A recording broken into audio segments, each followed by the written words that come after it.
नमस्कार दोस्तों, आपका स्वागत है my YouTube channel Shubh trick में। आज हम आपको ये बताएंगे UP board high school intermediate की मतलब कि कॉपियों को कैसे लिखें, मतलब कि किस तरह से कॉपियों को ठीक तरीके से भर सकें। इस वीडियो में आपको पूरा बताएंगे, वीडियो को अंत तक जरूर देखने। चलिए हम पूरे वीडियो को एक एक स्टेप पूरा तैयार करते हैं, आपको पूरा एक एक तरीका से समझाएंगे किस तरह से आप कॉपियों को भरें, किस तरह से आप कॉपियों को लिखें और किस तरह से आप प्रश्न को एक एक स्टेप करके पूरा सही से कर लिख सकते हैं। जैसे क्या है हमारा, सबसे पहले आपका आएगा कि परीक्षा तिथि के अनुक्रमांक अंकों में लिखिए। तो आपको कुछ नहीं, मतलब आपका अंकों का 10 अंकों का आपका मतलब कि जो रूल नंबर है, आपको 10 अंकों का अपना रूल नंबर यहाँ पे लिखना है यहाँ पे।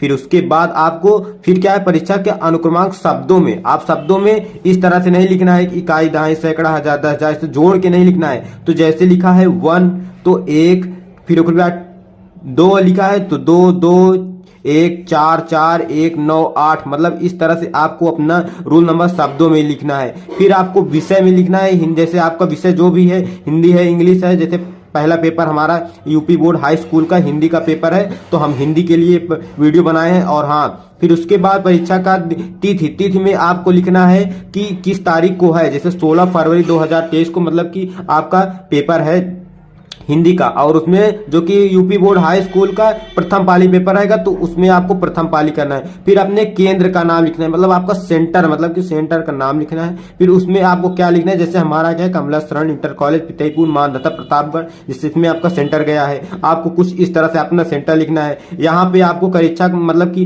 कक्ष निरीक्षक का जो हस्ताक्षर रहेगा, यहाँ पे उनका हस्ताक्षर होगा। और हाँ, फिर यहाँ पे परीक्षा कक्ष में आप कौन से क्लास में हो, जैसे कमरा 1, 2, 3, 4 रहता है, वहाँ पे अपना यहाँ पे 3, 4 यहाँ पे लिखना है। फिर उसके बाद आपको दिनांक यहाँ पे लिखना है। और इस तरह से आपको मतलब कि यहाँ पे एक होगा कॉलम से भरने के लिए, मतलब कि जैसे ये बॉल पेन के तीरा आपका तरीका रहेगा, कुछ इस तरह से रहेगा, कुछ इस तरह से आपको रूल नंबर में भरना है और यहाँ पे अपना रूल नंबर लिखना है। और हाँ, चलिए हम आपको पूरा एक एक स्टेप समझाते हैं कि कैसे आप एकदम मतलब कॉपियों को लिखे कि जो 70 में 70 नंबर आपका पूरा पक्का हो जाए। मतलब कि किस तरह से आप कॉपियों को पूरा लिखे, पूरे हम आपको पूरा दिखाते हैं। मतलब कि अच्छे से अच्छे आपको दिखना चाहिए, आपको कॉपी में पूरा नंबर दिखेगा। जैसे हमने आपको ये तैयार किया, इस बार क्या हुआ, नया पैटर्न चेंज किया है, हम आपको बता दे रहे हैं कि आपके जो बहुविकल्पी प्रश्न होंगे, ये हम आपको दिखा दे रहे हैं, सबको उमार पे आप मतलब कि करना पड़ेगा। ये देखिए हम आपको दिखा दे रहे हैं, ये आपको उमार भी मतलब आपको 20 बहुविकल्पी प्रश्न आएंगे, जिसमें को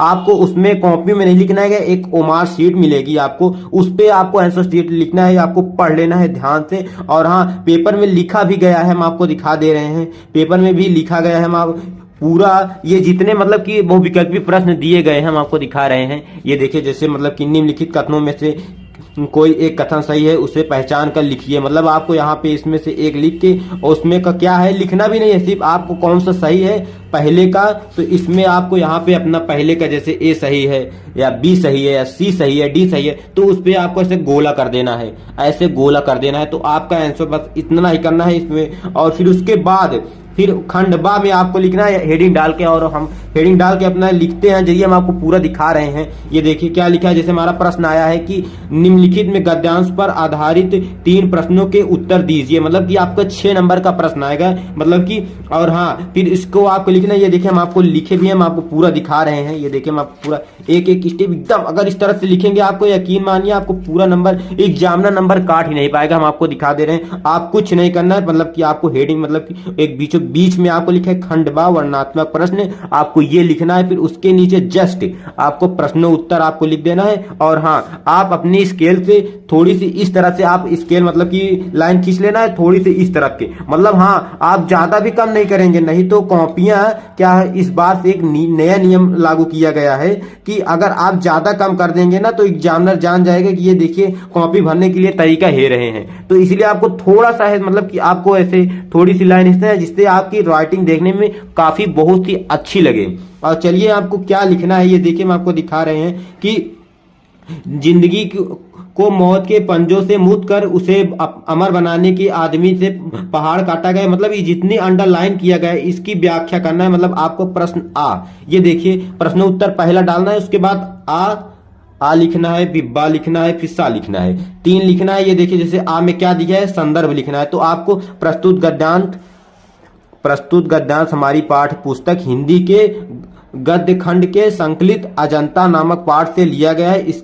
इसके लेखक डॉक्टर भगवत शरण उपाध्याय जी हैं। आपको इतना लिखना है तो आपको कितने नंबर से मिल जाएंगे? आपको सब 2-2 नंबर में, तो आपको 2 नंबर आपको एग्जामिनर पूरा दे देगा। 100% है। आप अगर इस तरह से आप लिखेंगे पूरा नंबर आपको मिलेगा। देखने में अच्छा रहना चाहिए, काट पीट आपको कुछ नहीं करना है। आप दोनों तरफ से ऐसी लाइन खींच लेना, बीच में लिखना है और थोड़ा सा स्पेस करके आपको प्रश्न उत्तर डालना है, प्रश्न नहीं लिखना है। और हाँ, चलिए फिर आपको ये व्याख्या दूसरा क्या दिया गया है, जैसे व्याख्या दिया गया है रेखांकित अंश की व्याख्या करना है, तो आपको व्याख्या एक छोटी सी हेडिंग डालनी है। उसके नीचे मतलब कि ये देखिए जितनी मतलब कि हेडलाइन की गई है, जिंदगी को मौत के पंजों से मुक्त कर उसे अमर बनाने के लिए आदमी ने पहाड़ काटा है। किस तरह इंसान की खूबियों की कहानी सदियों बाद आने वाली पीढ़ियों तक पहुंचाई जाए, इसके लिए आदमी ने कितने ही उपाय सोचे और किए। मतलब इतने से इतना तक आपको व्याख्या करना है। व्याख्या में आप वैसे इतना बढ़ा के मतलब थोड़ा सा व्याख्या के मतलब अब इसी में से इतने में से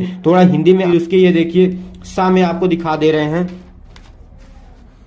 ये देखिए इसमें आपको पूछा क्या गया है, इंसान की विशेषताओं को पीढ़ियों तक पहुंचाने के लिए आदमी ने कौन सी युक्तियां सोची और की है। इन्हीं में से आपको ढूंढ के आपको इस प्रश्नों का उत्तर देना हमने। यह फिर अगला प्रश्न आपको लिखना है। फिर ये देखिए हम आपको दिखा रहे हैं अगला प्रश्न हमारा, ये देखिए आपको इसी में से एक ही करना है आपको 2 में से। फिर उसका अगला प्रश्न क्या है, दिए गए पद्यांश पर आधारित तीन प्रश्नों का उत्तर दीजिए। मतलब कि आपको ये देखिए मतलब ये पद्य का है, पद्य के आपको ये भी 6 नंबर का है, 2 मतलब कि आता है। इसमें से आपको 3 प्रश्न इसमें भी पूछे जाएंगे आपका, मतलब कि जैसे संदर्भ हो गया, व्याख्या हो गया और ये प्रश्न दिया रहेगा। जितने तक हेडलाइन किए गई है इसकी आपको व्याख्या करनी है। फिर उसके बाद आपको पहले में आपको संदर्भ, इसके बाद इन्हीं में से एक प्रश्न पूछा जाएगा। इसी प्रश्न का आपको प्रश्न का उत्तर का जवाब देना है। और ये चलिए हम आपको पूरा दिखाते हैं, जैसे मतलब कि ये कौन से पाठ के लिया गया है। जैसे हमारा क्या है, संदर्भ है, मतलब हम आपको संदर्भ दिखा रहे हैं। ये देखिए